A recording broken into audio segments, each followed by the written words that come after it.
Media का पहले बहुत ही शुक्रिया अदा करता हूँ। मेरे साथ ministry of road and transport minister Nitin Gadkari का लेटर आने के बावजूद भी एक तहसीलदार मडीन थे, उन्होंने क्या किया, कोई प्रीवियस नोटिस नहीं आया और जहां से ministry of road and transport जहां पे शासन काम कर रहा है उनकी उल्लंघना की, कानून की उल्लंघना की।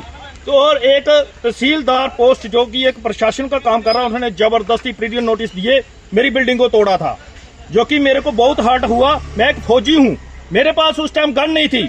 संपत्ति की रक्षा के लिए मर्डर भी माफ है। जे इन्होंने कानून बेशक जितना मर्जा पड़ा हो, मैं सुप्रीम कोर्ट तक कानून जानता हूं, मगर इन्होंने मेरे साथ बहुत ही गलत किया था, मेरे राइटों का हनन किया।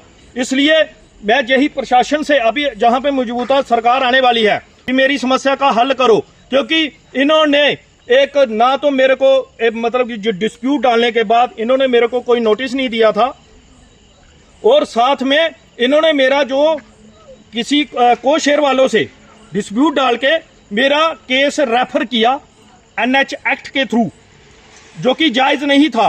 क्योंकि ना तो जिसने मेरे को शेयर वाले थे, मैंने उनसे पूछा कि आपने कोई एप्लीकेशन नहीं दी है, उन्हें कोई भी एप्लीकेशन नहीं दी। ये जानबूझकर, उसको ये नहीं पता कि मेरा नाम क्या है, और 2011 के केसेस हैं वो वहां पे पड़े हुए हैं एडमिनिस्ट्रेशन के पास, और मेरा केस किस लिए भेजा गया? क्या मैं मिलिटेंट था? मेरा केस क्यों भेजा गया? मैं एक सोल्जर हूं और 11 साल सर्विस कर। लेखराज क्या चीज है? लेखराज क्या चीज है? एक एडमिनिस्ट्रेशन, तू तो यार साइनो मार रहा है, हमने बंदूकें पकड़ी हैं बॉर्डरों पर और वहां बर्फों में मरे हुए हैं और हमारे साथ हमारा शोषण किया। मैं ये कभी बर्दाश्त नहीं होता। इसलिए मैं बीजेपी से मेरे को कोई लेना देना है, क्योंकि वहां के मिनिस्टर जो गुलाम अली खटाना से, उनसे मेरी बात हुई थी। उन्होंने बोला कि जैसे ही उन्होंने बिना मतलब की करप्शन करके, मतलब पैसा खा के, तहसीलदार मडीन ने एनएच वालों जो प्राइवेट फर्में हैं उनसे पैसा खा के मेरी बिल्डिंग को तोड़ा है।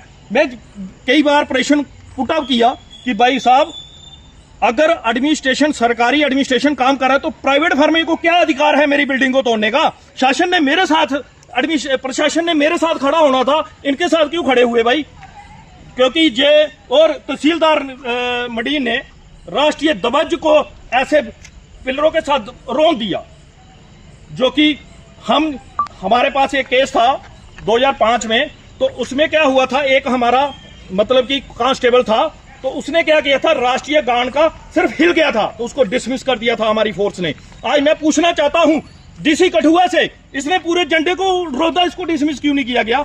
इसका लेटर, अगर आपके पास पावर नहीं है, आज राजपत्रित अधिकारी है, तो आपने राष्ट्रपति को लेटर भेजना चाहिए था कि इसको डिसमिस करिए, क्योंकि जो नौकरी के हकदार नहीं था। तो इसने सोचा कि मेरे को छोड़ दूंगा। भाई साहब, मैं फौजी हूं, तेरे को मैं सुप्रीम कोर्ट तक घुमाऊंगा, क्योंकि तूने राष्ट्रीय ध्वज का उल्लंघन किया है। और इसके लिए हम बर बिड़ते हैं, हमारी गनें उसी के लिए तैनात रहती हैं, क्योंकि हम इसलिए तैनात रहते हैं क्योंकि राष्ट्रीय ध्वज हमारा ऊंचा रहे। और इसने लेखराज तहसीलदार मडीन ने, इसने मेरी मतलब झंडे को उल्लंघन किया है। इसलिए मैं मजबूता सरकार, अभी तक सरकार बनी नहीं है और सरकार आने वाली है, और इस बंदे को डिसमिस करवाएंगे। जय हिंद, जय भारत।